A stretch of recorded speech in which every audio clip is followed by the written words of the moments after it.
आज का अंश इफिसियों 1 अध्याय वचन 15 से 19 है। हम एक साथ पढ़ेंगे। इस कारण मैं भी उस विश्वास का समाचार सुनकर जो तुम लोगों में प्रभु यीशु पर है और सब पवित्र लोगों पर प्रकट है, तुम्हारे लिए धन्यवाद करना नहीं छोड़ता और अपनी प्रार्थनाओं में तुम्हें स्मरण किया करता हूं कि हमारे प्रभु यीशु मसीह का परमेश्वर, जो महिमा का पिता है, तुम्हें अपनी पहचान में ज्ञान और प्रकाश की आत्मा दे और तुम्हारे मन की आंखें ज्योतिर्मय हों कि तुम जान लो कि उसकी बुलाहट की आशा क्या है और पवित्र लोगों में उसकी मीरास की महिमा का धन कैसा है और उसकी सामर्थ्य हम में जो विश्वास करते हैं कितनी महान है, उसकी शक्ति के प्रभाव के उस कार्य के अनुसार। आमीन। मैं प्रार्थना करता हूं कि आप सभी संतों पर जो आज आराधना करने के लिए इस स्थान पर आए हैं, परमेश्वर का अनुग्रह और शांति बनी रहे। शायद आप सभी इस सुबह की सभा में इसलिए नहीं आए हैं कि यह कोई कर्तव्य है, बल्कि मेरा विश्वास है कि आप इसलिए आए हैं क्योंकि परमेश्वर ने आपको प्रार्थना करने का मन दिया है। आप इस स्थान पर इसलिए आए होंगे क्योंकि उसने आपको नींद से जगाया, प्रार्थना करने की शक्ति का अनुभव करने की प्रेरणा दी और आपको सर्वशक्तिमान परमेश्वर को जानने का अवसर दिया जो हमारे स्वामी हैं।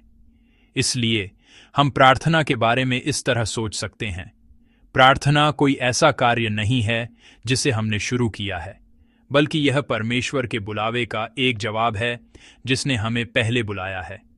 आज का पाठ भी प्रार्थना के इसी विषय से संबंधित है। यह प्रेरित पौलुस की प्रार्थना है। पौलुस की प्रार्थना इफिसियों अध्याय 1 पद 13 से 14 के बाद शुरू होती है, जिसे हमने कल देखा था। कल के पाठ में पौलुस ने हमें बताया कि हम यीशु मसीह में कैसी आशीषों का आनंद लेते हैं। विशेष रूप से आज का पाठ संतों के विश्वास और प्रेम के बारे में सुनने के बाद पौलुस की धन्यवाद और मध्यस्थता की प्रार्थना के बारे में है। पौलुस पहले पद 15 से 16 में इस प्रकार कहता है। आइए हम इसे एक बार फिर एक स्वर में पढ़ें। इस कारण मैं भी उस विश्वास का समाचार सुनकर जो तुम लोगों में प्रभु यीशु पर है और सब पवित्र लोगों पर प्रकट है, तुम्हारे लिए धन्यवाद करना नहीं छोड़ता और अपनी प्रार्थनाओं में तुम्हें स्मरण किया करता हूं। आमीन। जैसा कि हमने इफिसियों पर दिए गए उपदेशों के माध्यम से देखा है, इफिसियों की पत्री उन पत्रियों में से एक है जिन्हें पौलुस ने जेल में बंद रहते हुए लिखा था। हम ठीक से नहीं जानते कि जेल में उसकी स्थिति कैसी थी, लेकिन हम कल्पना कर सकते हैं कि जेल स्वतंत्रता से वंचित एक स्थान था और यह एक कठिन परिस्थिति रही होगी। जेल एक ऐसा स्थान है जहां मन में सबसे पहले चिंता, शिकायत और नाराजगी जैसे विचार आते हैं। फिर भी पौलुस आज के पाठ में धन्यवाद के साथ शुरुआत कर रहा है। कठिनाइयों और अभाव के बावजूद उसका धन्यवाद की प्रार्थना से शुरुआत करना यह दिखाता है कि उसका ध्यान परमेश्वर के दिए हुए अनुग्रह पर था। वास्तव में यदि हम अपनी प्रार्थना के विषयों को देखें तो हम कह सकते हैं कि हमारी याचिकाएं धन्यवाद के विषयों से अधिक हैं। सच तो यह है कि हमारी प्रार्थनाओं में मांगें अधिक होती हैं। बेशक हमारे पिता परमेश्वर से अपनी जरूरतों के लिए मांगना विश्वास की एक स्वाभाविक अभिव्यक्ति और प्रतिक्रिया है। हालांकि पौलुस की आज की प्रार्थना विश्वास की उस अभिव्यक्ति से एक गहरे स्तर का धन्यवाद प्रकट करती है। भले ही परिस्थितियां जेल की तरह कठोर और कठिन थीं, पौलुस की प्रार्थना यह दिखाती है कि वह उन परिस्थितियों में बंधा नहीं था, बल्कि जो उसे मिला था उसके लिए धन्यवाद के साथ प्रार्थना कर रहा था। पौलुस के इस तरह धन्यवाद के साथ प्रार्थना करने का कारण यह था कि उसने अपनी परिस्थितियों पर नहीं, बल्कि इफिसुस के विश्वासियों के विश्वास और प्रेम पर ध्यान केंद्रित किया। दूसरे शब्दों में हम कह सकते हैं कि पौलुस की प्रार्थना समस्या से नहीं, बल्कि अनुग्रह से शुरू हुई। इस तरह हम सोच सकते हैं कि प्रार्थना की दिशा परिस्थितियों से नहीं, बल्कि इस बात से तय होती है कि हम कहां देख रहे हैं। प्रिय संतों, इसलिए मैं चाहता हूं कि हम इस सुबह अपनी प्रार्थनाओं की जांच करें। परिस्थितियों के लिए प्रार्थना करना विश्वास का एक आवश्यक दृष्टिकोण है, लेकिन आज प्रार्थना के स्थान पर मैं आशा करता हूं कि आप इस बात के लिए धन्यवाद देते हुए आगे बढ़ेंगे कि परमेश्वर ने हमें बुलाया है और जो हमें दिया गया है उसके लिए धन्यवाद देते हुए धन्यवाद की प्रार्थना चढ़ाएंगे। जब हम और आप इस तरह से परिस्थितियों से परे जाकर धन्यवाद और प्रार्थना करेंगे, तो यह सुबह एक धन्य अवसर बन जाएगी, जहां हम यह महसूस कर सकेंगे कि हम परिपक्व मसीही और विश्वास के संत के रूप में आगे बढ़ रहे हैं। मैं प्रभु के नाम से आपको आशीष देता हूं। पौलुस की यह प्रार्थना, जो धन्यवाद के साथ शुरू हुई, वहीं पर नहीं रुकती, बल्कि परमेश्वर को और गहराई से जानने के लिए मध्यस्थता की प्रार्थना के अगले चरण तक जाती है। यही बात पद 17 का सार है। आइए हम इफिसियों अध्याय 1 पद 17 को एक बार फिर एक स्वर में पढ़ें कि हमारे प्रभु यीशु मसीह का परमेश्वर, जो महिमा का पिता है, तुम्हें अपनी पहचान में ज्ञान और प्रकाश की आत्मा दे। आमीन। पौलुस की मध्यस्थता की प्रार्थना का पहला विषय ज्ञान और प्रकाश की आत्मा मांगना है। इस पाठ में आए ज्ञान शब्द का मूल अर्थ केवल बौद्धिक क्षमता नहीं है। इसका पूरा अर्थ है परमेश्वर की इच्छा को समझने की क्षमता। और इसके बाद आने वाला प्रकाश शब्द, जैसा कि हमने कई बार सुना है, पवित्र आत्मा का प्रकाशन है, जो छिपी हुई चीजों को प्रकट करता है। इस प्रकार पौलुस यह मध्यस्थता कर रहा है कि वे पवित्र आत्मा के प्रकाशन में परमेश्वर की इच्छा को समझने की क्षमता प्राप्त करने के बाद परमेश्वर को पूरी तरह से जान सकें। लेकिन मित्रों, बाइबल में आने वाला जानना शब्द ज्यादातर संगति और अनुभव पर आधारित है। इसका अर्थ केवल बौद्धिक ज्ञान नहीं है, बल्कि संबंधपरक ज्ञान है। संक्षेप में, पौलुस यह मध्यस्थता कर रहा था कि वे परमेश्वर की इच्छा को समझने की क्षमता पाएं और पवित्र आत्मा के प्रकाशन में आगे बढ़ें। वह प्रार्थना कर रहा था कि वे बौद्धिक ज्ञान से परे जाकर परमेश्वर को व्यक्तिगत और अनुभवात्मक रूप से गहराई से जानें, उसे खोजें और ऐसा करने वाला हृदय पाएं। प्रिय संतों, हम सभी को आज पौलुस की इस प्रार्थना को अपनाना होगा। हमारे अंदर भी पौलुस जैसा हृदय होना चाहिए। हम कह सकते हैं कि आज विश्वासियों में ऐसे लोगों की संख्या बढ़ रही है जो परमेश्वर को बौद्धिक रूप से जानते हैं, लेकिन ऐसे लोगों की संख्या घट रही है जो वचन के द्वारा परमेश्वर का अनुभव करते हैं और उसे अपने जीवन में कार्य करते हुए जानते हैं। बहुत से लोग हैं जो वचन को बहुत पढ़ते हैं और परमेश्वर के बारे में उनका ज्ञान बढ़ता जा रहा है, लेकिन वे पवित्र आत्मा की सामर्थ्य में इस सच्चाई का अनुभव करने से चूक जाते हैं कि परमेश्वर मेरा परमेश्वर है और वह मेरे जीवन में कार्य कर रहा है। इसलिए मेरा मानना है कि आज पौलुस की यह प्रार्थना हमारी प्रार्थना बननी चाहिए। सबसे पहले मुझे स्वयं ज्ञान और प्रकाश की आत्मा के माध्यम से वचन में परमेश्वर की आवाज सुननी चाहिए, दैनिक जीवन में परमेश्वर का हाथ देखना चाहिए और पीड़ा में भी परमेश्वर की इच्छा को खोजना चाहिए। इसका मतलब है कि मुझे परमेश्वर को पूरी तरह से संबंधपरक और अनुभवात्मक रूप से जानना चाहिए।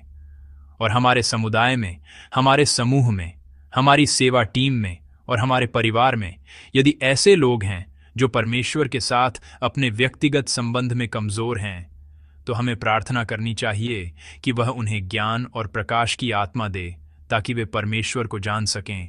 यह हमारी प्रार्थना और हमारा लक्ष्य होना चाहिए।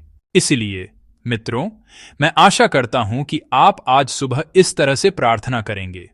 हमें प्रार्थना करनी चाहिए, हे प्रभु, हमें ज्ञान और प्रकाश की आत्मा प्रदान करें। हमें परमेश्वर को अपने सिर से नहीं बल्कि अपने हृदय से जानने दें।